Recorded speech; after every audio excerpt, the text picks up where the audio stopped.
Deacon still trying to convince Finn that Sheila is alive, while Finn trying to convince him that he still need help. But hey, y'all, welcome back to another review of Life with Chester for the Bold and Beautiful, April 24, 2023.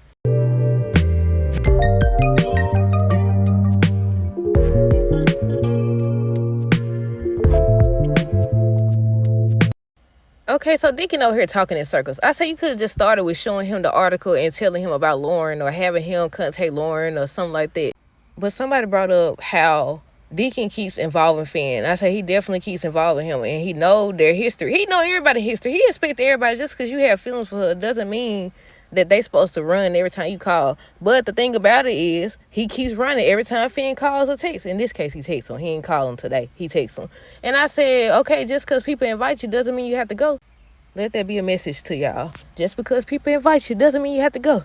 But yeah, every time he run and go, he be like, enough of this. He told him enough of this. He think he losing it. He's like, you need help. He yelling. Y'all know his mad voice. Y'all know his mad voice. He used his mad voice or whatever.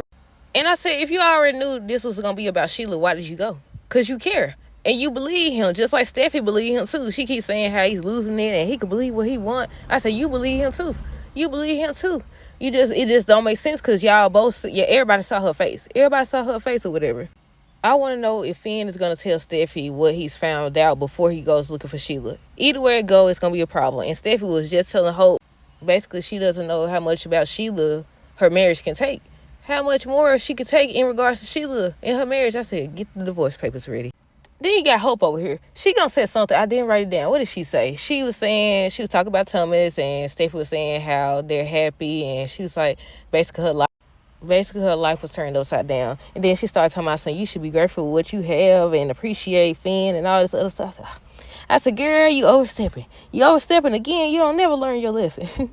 But Steffi started, I skipped over a whole bunch. Okay, so it started out, Hope came over to Steffi's and Finn's, and she was talking about how she wants to apologize on behalf of her dad, on behalf of Deacon. I said, Deacon don't need you to apologize for him, because he ain't wrong. I said, he don't need you to apologize for him.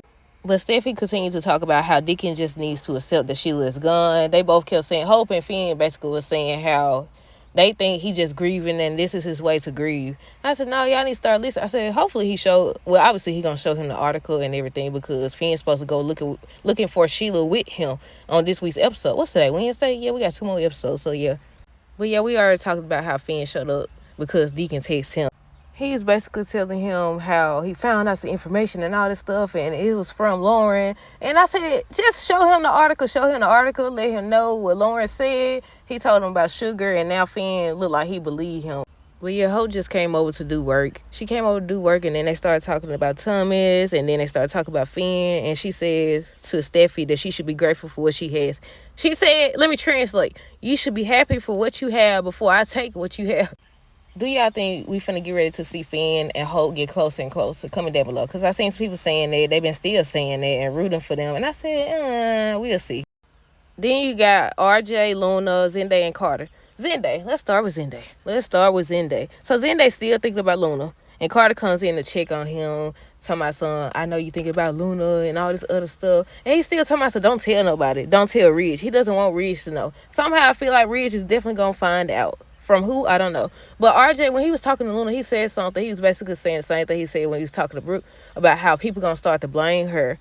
But yeah, Zende said he doesn't want Carter to tell Ridge the truth or whatever, because he's not going to understand. He don't want to get fired. Let me translate again. He doesn't want to get fired. He doesn't want his life to be uprooted. He doesn't want the family to turn their back on him.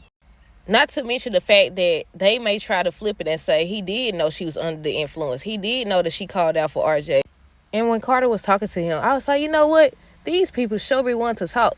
They be doing all this talking or whatever. I be looking at Steffi, how she be telling Hope about herself in regards to Thomas. And then Carter telling Zende, I said, didn't you cheat with your boss's wife or something like that?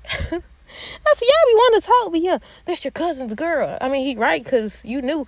Then he talking about something. Then they going to say something. RJ didn't even cross his mind when he spent the night with Luna. I said, I bet he didn't. I said, wait a minute. How he didn't cross your mind when he literally was just over there? You just left the place where he was at. But I guess he's saying, he wasn't thinking about that. He just wanted Luna, and he got her. I still feel like Luna over here doesn't know what she wants still. Now, right now, she in love with RJ. She want RJ, all this. But she over here studying worried about Zendaya and his relationship with RJ and just concerned about all the wrong things. Just like Carter told Zendaya he was concerned about the wrong thing. But Zendaya ended up telling Carter how RJ will be a fool not to forgive Luna. I say, you hoping that he doesn't. Even if he does, I feel like they still not going to last.